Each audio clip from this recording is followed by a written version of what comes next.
제자들은 유대인들이 두려웠습니다. 무서웠습니다. 스승이신 예수님께서 유대 종교 지도자들에 의해서 또 로마 병정들에 의해서 온갖 고난과 수모를 받으시고 또 십자가에서 죽으셨다라는 소문을 들었을 때에 그들의 심장은 쫄깃할 정도로 두려움 속에 빠지고 말았습니다. 공포심을 갖게 되었다는 겁니다. 주께서 부활하신 날, 그날 저녁에도 그들은 혹시라도 그 다음은 내 차례가 아닌가라는 두려움 때문에 문이란 문은 다 걸어 잠그고 두려움 가운데 숨어 있었습니다. 우리 19절 상반절 말씀을 같이 한번 읽어보겠습니다. 이날 곧 안식 후 첫날 저녁 때에 제자들이 유대인들을 두려워하여 모인 곳의 문들을 닫았더니, 모인 곳의 문들을 닫은 거예요. 문 하나만 닫은 게 아니라 문이란 문은 다 닫아서 꼭꼭 숨어라 하고 있었던 것입니다. 사랑하는 성도 여러분, 이때 제자들은요, 막달라 마리아가 전해준 내가 주를 보았다, 주께서 내게 이렇게 말씀하셨다는 얘기를 들었던 상황이었어요. 베드로와 요한은 주님의 빈 무덤에서 부활의 상징과도 같은 세마포와 머리수건을 보았지만 믿지 못했고, 또 엠마오로 가던 두 제자가 예수님을 만나고 마음이 뜨거워짐으로 주를 보았다 전했지만, 거기에 있는 제자들은 믿음의 반응이 아닌 두려움의 반응을 보였습니다. 마치 폐잔병처럼 보였단 말입니다. 수제자 베드로는 예수님을 부인했던 그 경험 때문에 더욱 낙심해 있었을 것이고, 다른 제자들 역시 주께서 잡히시던 밤에 다 도망쳤다는 죄책감, 좌절감, 어쩔 수 없었다는 자기 변명, 이런 것들로 가득했을 것입니다. 거기에는 웃음이 없었어요. 기쁨이 없었어요. 실패자들의, 인생을 실패한 사람들의 한숨과 넋두리만이 있었던 그곳. 우리도 그럴 때가 있지 않습니까? 모든 것이 무너진 것 같은 절망감, 낙심, 좌절감, 현실을 잊고 싶은 그런 상황을 만날 때가 있지 않습니까? 그럴 때 보통 그 스트레스를 어떻게 풀 줄을 몰라가지고 사람들이 이렇게 말합니다. 부어. 맞아. 잊어.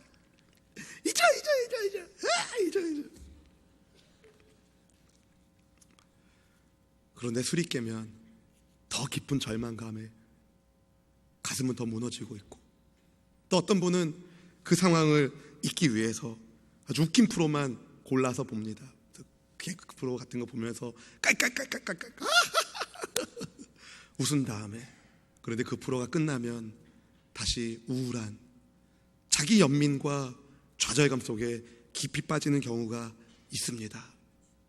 사랑하는 성도 여러분, 현실 도피는 좋은 방법이 아니에요.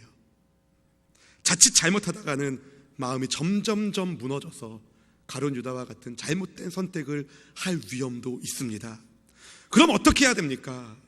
나의 연약함을 인정하고 주님의 도우심을 구하십시오.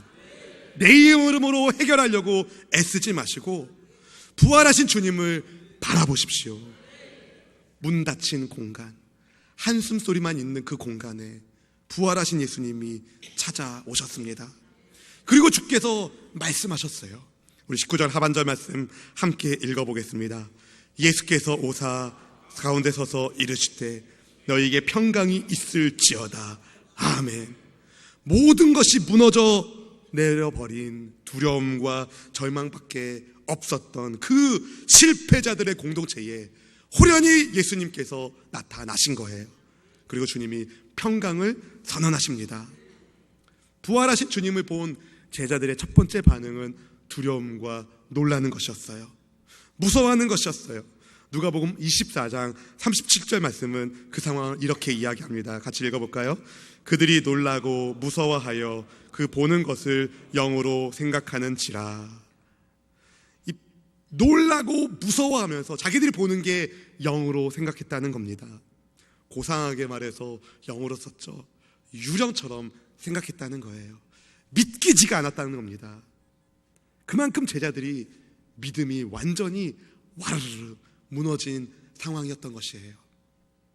그런 제자들에게 주님께서는 어찌하여 두려워하고 마음에 의심하느냐 말씀하시면서 손과 옆구리를 보여주셨습니다. 그리고 만져보라고 말씀하셨습니다. 믿으라는 말씀을 하신 거예요. 누가복음 24장 39절 말씀은 이렇게 말합니다. 같이 읽어볼까요? 내 손과 발을 보고 나인 줄을 알라. 또 나를 만져보라. 영은 살과 뼈가 없을 때 너희 보는 바와 같이 나는 있느니라. 아멘. 여러분, 영은요 살과 뼈가 없습니다. 그러나 부활하신 예수님의 몸은 달랐다는 거죠. 제자들이 볼 수 있었고 만질 수 있었다는 겁니다. 근데 볼 수 있고 만질 수 있는 그 몸이 잠긴 문을 제한받지 않고 그대로 통과하셔서 제자들 가운데 나타나신 거예요. 시간과 공간을 초월하시는 예수님의 부활의 몸을 보여줍니다. 그런데 그렇게 신비로운 예수님의 몸에 웬걸요? 십자가의 흔적이 남아있는 거예요. 못자국이 있고 옆구리에는 창에 찔린 자국이 있었습니다. 아니, 부활하셨으면 온몸에 상처가 하나도 없이 완전히 환골탈태한 것처럼 깨끗하게 아기 피부처럼 뽀송뽀송해야 되는 거 아닙니까? 주님의 부활하신 몸은 상처가 난 몸이었어요. 그런데 그 상처가 바로 저와 여러분을 사랑한다는 주님의 사랑의 흔적인 것을 아시길 바랍니다. 죽음을 이기신 승리의 상징인 것을 믿으시기를 바랍니다. 평강이 있을지어다. 이 우리말의 안녕과도 같은 샬롬의 인사를 예수님께서 하셨는데 오늘 본문에서는 두 차례나 주님이 말씀하십니다. 어떤 특별한 의도가 있었던 것이에요. 평강이 있을지어다. 사랑하는 성도 여러분, 여러분에게는 하나님께서 주시는 평강이 있습니까? 여러분에게는 주님께서 주시는 절대적인 평강이 있습니까? 감사합니다. 이 땅에서 우리는 그 하나님의 평강을 찾을 수가 없습니다.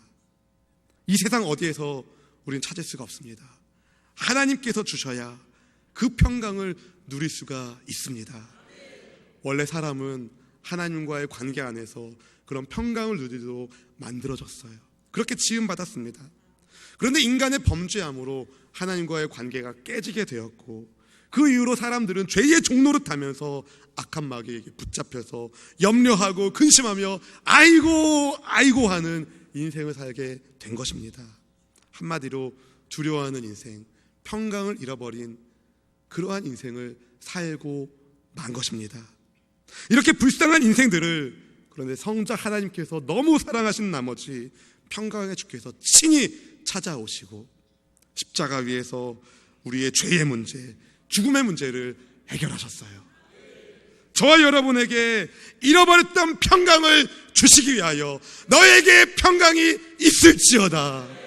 잃어버린 그 평강을 주시기 위하여 주님이 찾아오신 겁니다. 그 선언을 지금 주께서 실패하고 낙심한 실패자들의 공동체, 그 공동체에게 선언하신 겁니다. 사실 주님은 십자가에서 죽기 전에도 제자들을 불러 모으셔서 평강에 대해서 말씀하신 적이 있으셨습니다. 요한복음 14장 27절 말씀을 우리 같이 한번 읽어보겠습니다. 평안을 너희에게 끼치노니 곧 나의 평안을 너희에게 주노라. 내가 너희에게 주는 것은 세상이 주는 것과 같지 아니하니라. 너희는 마음에 근심하지도 말고 두려워하지도 말라. 아멘. 보세요. 십자가를 지시기 전에도 주님은 주의 백성들이 평강하기를 원하셨고 십자가 위에서도 주님은 우리를 용서하기를 원하셨고 부활하신 그분께서도 동일하게 제자들에게 평강이 있기를 원하십니다. 참으로 예수님은 여러분에게 평강 주기를 원하시는 좋으신 하나님이십니다. 그래서 예수님께서 십자가 위에서 나의 힘으로는 해결할 수 없는 도저히 불가능한 하나님과의 연합을 그분의 피로 이루신 것입니다. 골로새서 1장 20절 말씀이 그것을 보여줍니다. 같이 한번 읽어볼까요? 그의 십자가의 피로 화평을 이루사 만물 곧 땅에 있는 것들이나 하늘에 있는 것들이 그로 말미암아 자기와 화목하게 되기를 기뻐하심이라. 아멘. 무엇으로 화평을 이루셨습니까? 그의 십자가의 피로. 그분의 십자가 그 사랑이 저와 여러분에게 평강을 주는 은혜의 선물이 되었습니다. 예수님은 진실로 하나님과 우리 사이에 화목을 원하세요. 예수님은 진실로 여러분이 평강이 있기를 원하십니다. 그 평강의 예수님을 의지하십시오. 그분께 맡기세요. 네? 목욕탕에 가면 그런 게 써있죠. 맡기시지 않은 물건은 뭐라고요? 책임지지 않습니다. 여러분을 주님께 맡기십시오. 주께서 책임지실 것입니다. 사랑하는 성도 여러분, 예수님의 손과 옆구리의 그 사랑의 흔적, 부활의 흔적을 본 제자들이 비로소 예수님을 보고 기뻐합니다. 본문 20절 말씀을 같이 한번 읽어보겠습니다. 이 말씀을 하시고 손과 옆구리를 보이시니 제자들이 주를 보고 기뻐하더라. 아멘. 두려움에 떨고만 있었던 제자들이 기뻐합니다. 두려움에 낙심하고 있었던 제자들이 힘이 생깁니다. 부활하신 주님을 보았을 때에. 사랑하는 성도 여러분, 부정적이고 어두웠던 그 공간이 빛이신 예수님의 임재하심으로 분위기가 완전히 바뀌었어요. 주님의 부활의 능력이 그들 가운데 임재하니 모든 어둠이 물러가고 두려움이 물러가고 평강과 기쁨이 찾아오기 시작한 것입니다. 제자들 안에 믿음의 변화가 생겼다는 거예요. 믿음의 주여 또 온전하게 하시는 예수님을 보았을 때에. 히브리서 12장 2절 말씀, 상반절 말씀을 같이 한번 읽어보겠습니다. 믿음의 주여 또 온전하게 하시는 이인 예수를 바라보자. 아멘. 여러분 생각해 보세요. 우리가 언제 평강의 상태를 잃어버립니까? 샬롬의 상태를 잃어버립니까? 실패하고 낙심했을 때, 완전하지 못하다는 죄책감, 절망감, 더 잘할 수 있었는데 이런 후회감, 이런 것들이 우리의 마음의 평강을 깨뜨립니다. 그런데 우리 힘으로는 완전해질 수 없습니다. 온전하게 하시는, 완전하게 하시는 예수님을 보아야 합니다. 믿음의 주님을 보셔야 합니다. 그 주님을 바라보는, 그 주님을 의지하는 저와 여러분 되기를 주님의 이름으로 축원합니다. 축원합니다. 사랑하는 성도 여러분, 예수님께서 왜 제자들에게 사명을 주셨을까요? 그들을 사랑하기 때문에 사명을 주신 것입니다.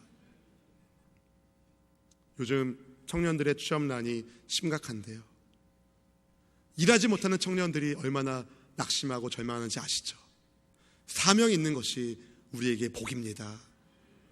주님의 일을 감당할 수 있는 것이 우리의 복입니다. 사랑하는 성도 여러분, 예수님께서는 우리를 세상에 보내셨어요. 아버지로부터 보냄받은 예수님처럼 우리 또한 예수님께로부터 보냄을 받았습니다. 보냄받기 위해서는 낮은 마음을 가지셔야 돼요. 예수님께서 하늘 보좌에서 낮고 천한 이 땅에 순종하며 낮아지셨던 것처럼 보냄받기 위해서는 낮아져야 합니다.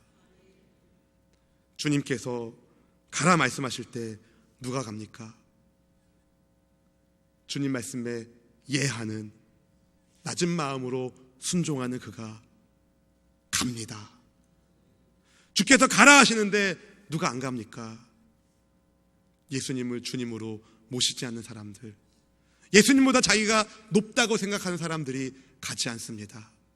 사랑하는 성도 여러분, 예수님의 보냄받은 주님의 백성 여러분, 예수님처럼 세상으로 나갑시다. 복음을 증거하십시오.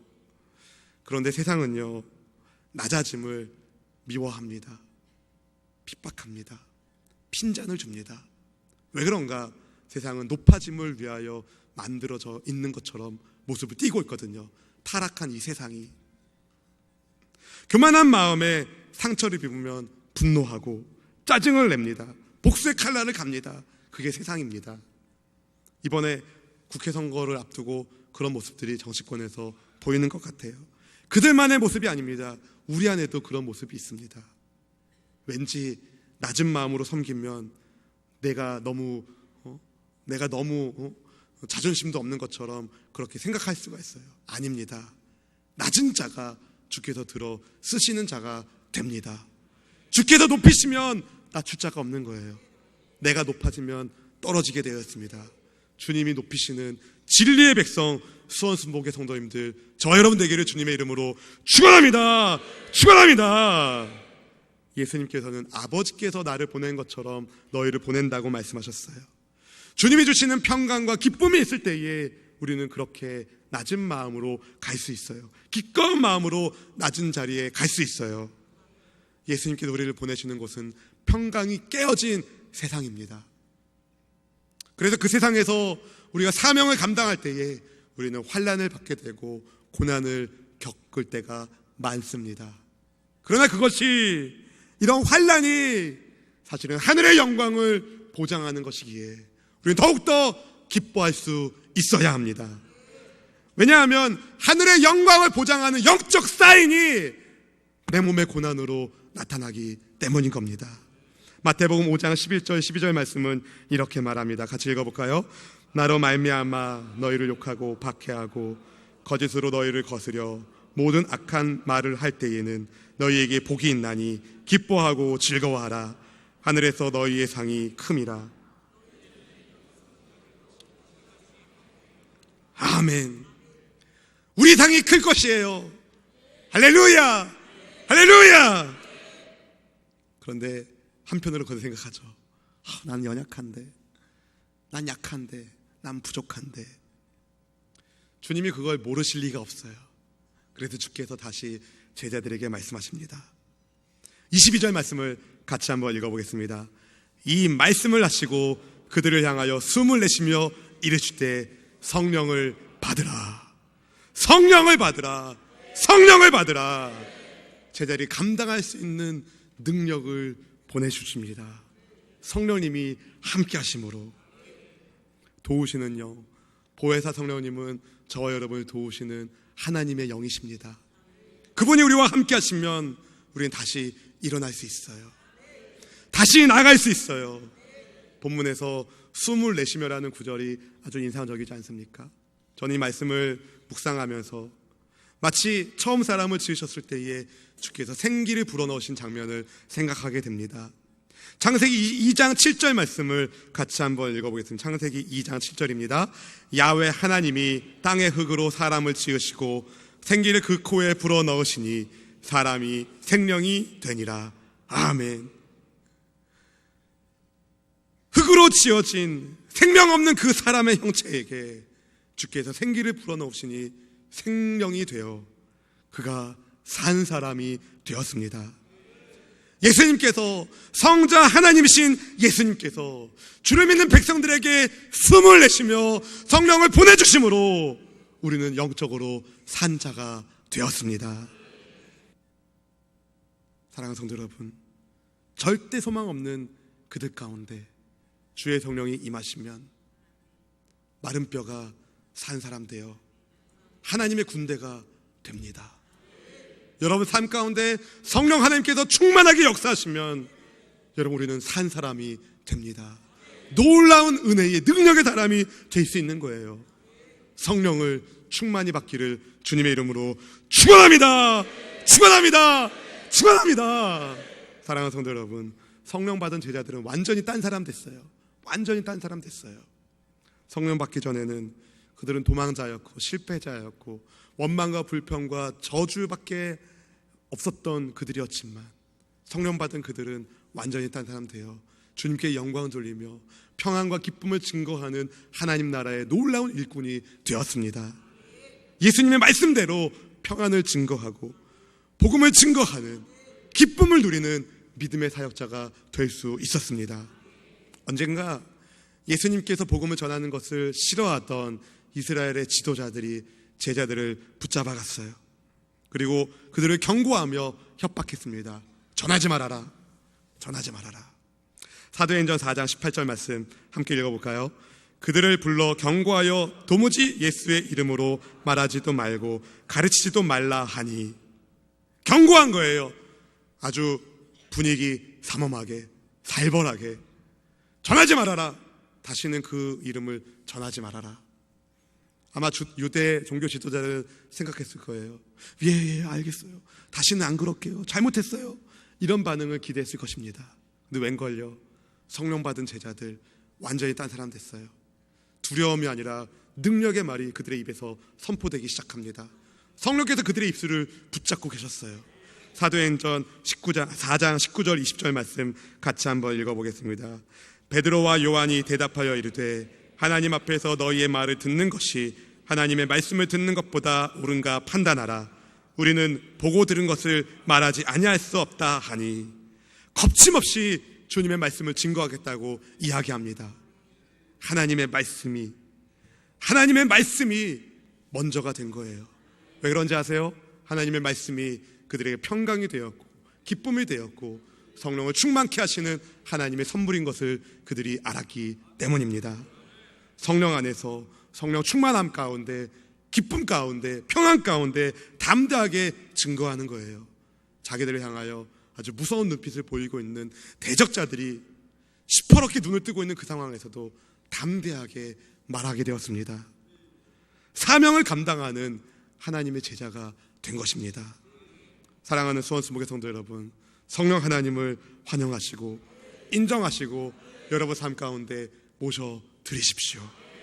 성령님과 함께하는 순복음의 용사가 되기를 주님의 이름으로 축원합니다. 본문 23절 말씀은 우리에게 이렇게 말합니다. 같이 읽어보겠습니다. 너희가 누구의 죄든지 사하면 사하여질 것이요 누구의 죄든지 그대로 두면 그대로 있으리라 하시니라. 아멘. 여러분, 좀 이상하지 않습니까? 어떻게 우리가 누구의 죄든지 사하면 사해지고 어떻게 우리가 그대로 두면 그대로 있습니까? 죄사함의 권세가 사람에게 허락되었습니까? 아니에요. 죄사함의 권세는 하나님께 있는 겁니다. 오롯이 하나님 것이에요. 그럼 이 말씀은 무슨 뜻일까요? 다름 아니라 제자들이 성령 충만해져서 세상으로 보냄받아서 가서 주의 십자가 복음과 부활의 능력으로 역사하시는 예수님의 복음을 증거했을 때에 그 복음의 말씀을 듣고 회개하여 이 주 예수님을 영접하는 자들에게, 그 말씀을 듣고 돌아오는 자들에게 십자가 그 은혜로 죄와 저주에서 벗어나 천국 백성이 될 것이기 때문에 이 말씀을 하신 겁니다. 일례로 베드로가, 성령의 충만한 베드로가 예수님의 십자가 복음을 이렇게 전했어요. 여러분, 회개하십시오. 죄 사함을 받으십시오. 더 이상 죄 가운데 살지 말고 돌이켜 우리를 위하여 죽으시고 부활하신 예수님을 믿어서 침례를 받고 용서함 받고 그렇게 산다면 여러분에게 성령님이 임하실 것입니다. 그렇게 증거했을 때에 이 말씀을 듣고 영접한 자들, 복음 안에 반응한 자들, 무려 3,000명의 사람들이 예수님의 은혜 안에 머무는 침례받은 주의 백성이 되었습니다.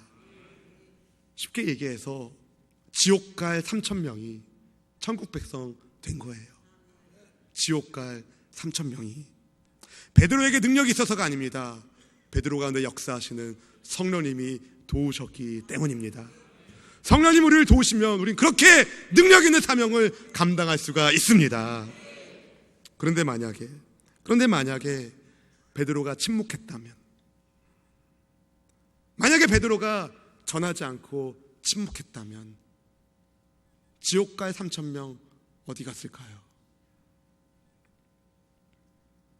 예수님의 사람이 침묵하면,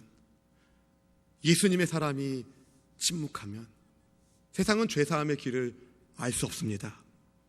그게 누구의 죄든지 그대로 두면 그대로 있으리라는 말씀입니다.